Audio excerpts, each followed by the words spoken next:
Alright, we are here at Northwest Gaming, and we are here with Jacob. Yo. Got first place. Alright, what did you play? I faced a Monarch, a Pepe, and Cosmo. Yours truly, Javier, right behind you. Yeah. So, What was your deck? playing Blue Eyes. Alright, let's take a look. Alright, so starting off, 3 alternate, Okay. pretty much standard. 3 Blue Eyes, standard. Okay. Your Sage, standard. 3 Ancient Stone, standard. Played Triple Max C. Don't know why it got hit by the ban list, so using it as much because everyone just special summons. That's probably why I got hit. Yeah. Only 2 Spirit of Light. So why 2? I mean, everybody plays. Sometimes people play 1, some people play 3, but why 2? I like 2 just because of the fact that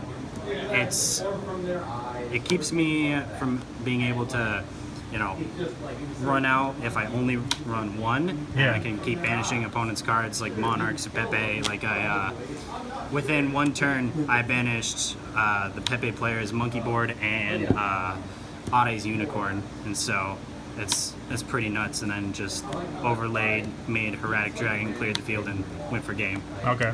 Now I decided to put these in the main. Yeah, those 2 are Camaro nuts. Dragos, and to go along with those, So tell me how you wreck Cosmos with that card. pretty much so long as I have a dragon in my hand, it doesn't die, but also if in case I want to trade in my big guys or cards of consonants, Yeah. 2 Diamond Cores. Okay. That way, if in case I don't have another dragon, I can just banish it, stays alive for the turn, and it searches it. So essentially I'm playing 4. Okay, so you play that little engine in the main deck?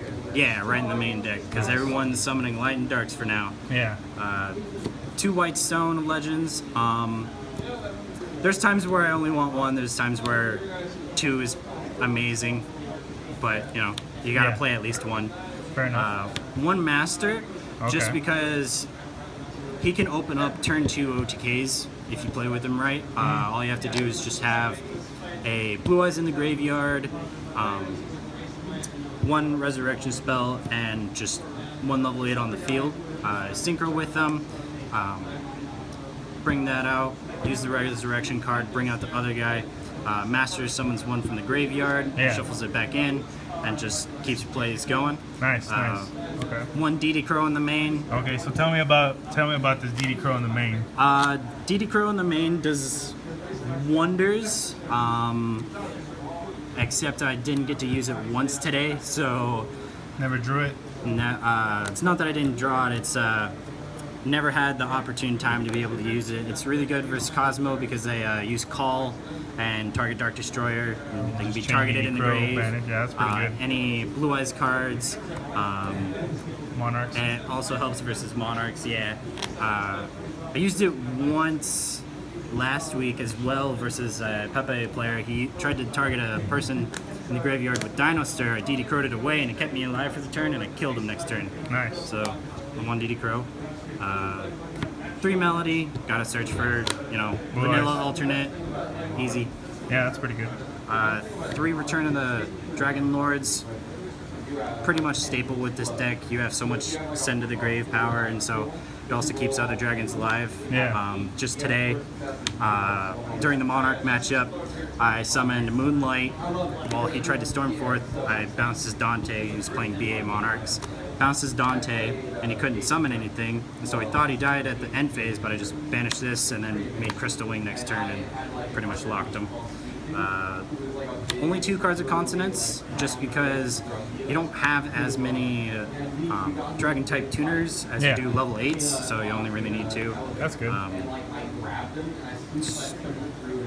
Only 2 2 trade-ins. Detecting. This is there's a trade-in missing then, I guess. That's weird. But no, I play 3 trade-ins. I'm just gonna have to find the 3rd somewhere. But yeah, I play 3. You run so many level 8s, so easy. Plus, only 2 Dragon Shrine, just because you run through your decks so fast, and so you can send like a Spirit or a Vanilla, and then either the Stone of Ancients or the Stone of Legends. Keep your plays going. Yeah.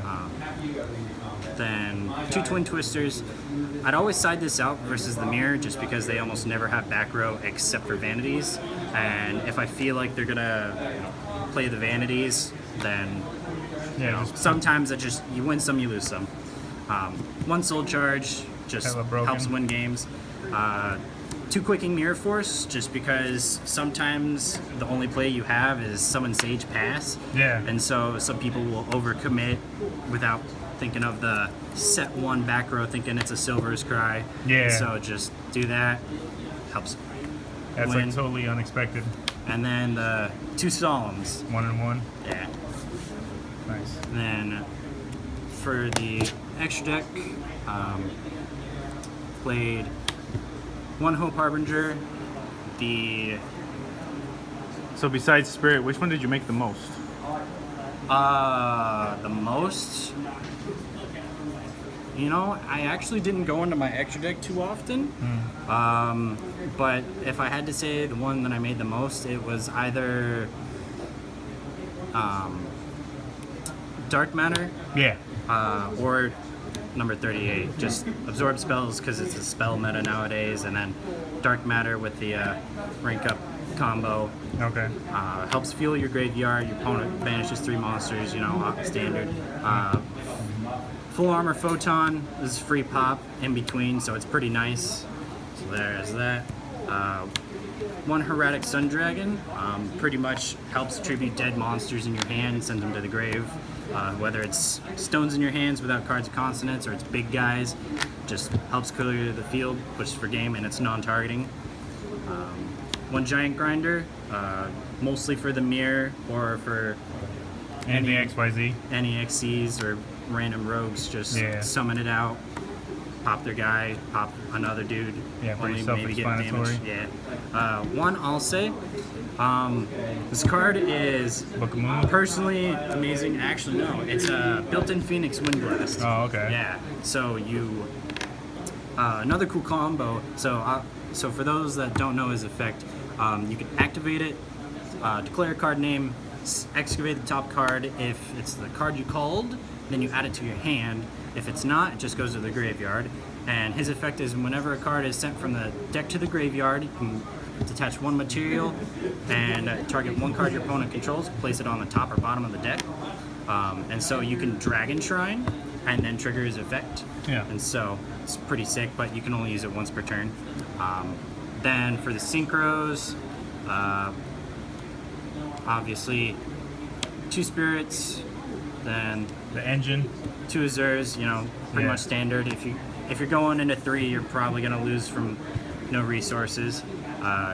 1 Cloud Castle, just because this card's nuts, helps you get out Azuri's and then can protect itself, or you can get out another Spirit Dragon if you're playing graveyard reliant effect decks, because they can't tribute themselves, but they can still negate stuff.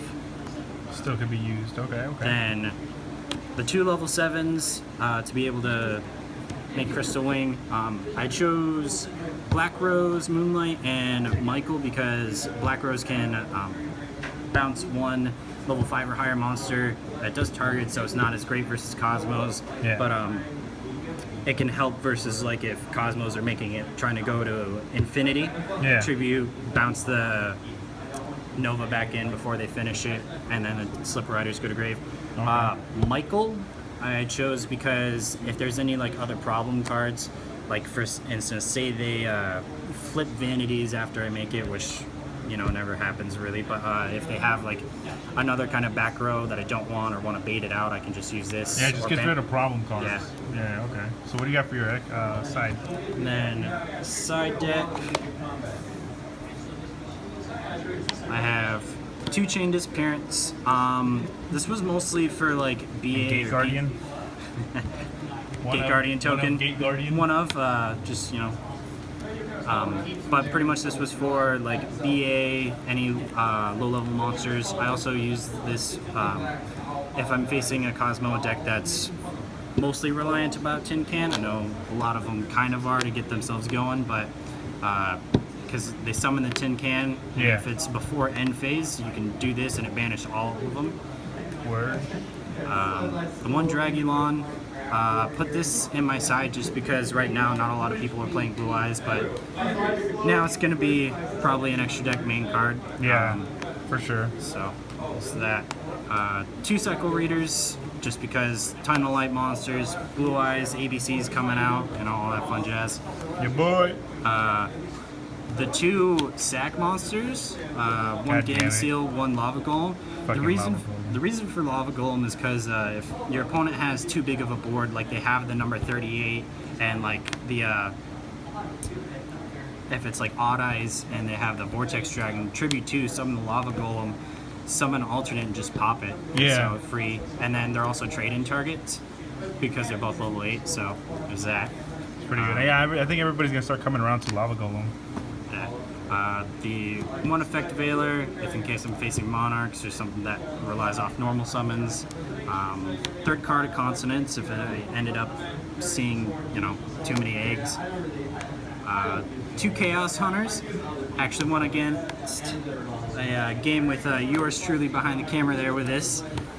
Pretty much. Fucking wrecked me. End phase Tin Can summoned it, and he pretty much either had to chain it while it was in the hand or just let it resolve. GG. And GG. some misplays, but it's pretty much really good versus the Cosmo matchup, especially if they do Dark Destroyer, activate the effect, target itself, then you just summon this and they don't get to summon. 1 Regeki, the 3rd Diamond Core, if in case I was playing Cosmo and Blue Eyes and I was having a struggle matchup, I just side this 3rd one in. And then 2 Mask Restricts for Monarchs. All right, man. So here it is, Jacob, undefeated today at Northwest in Tacoma, Washington. Yeah. All right.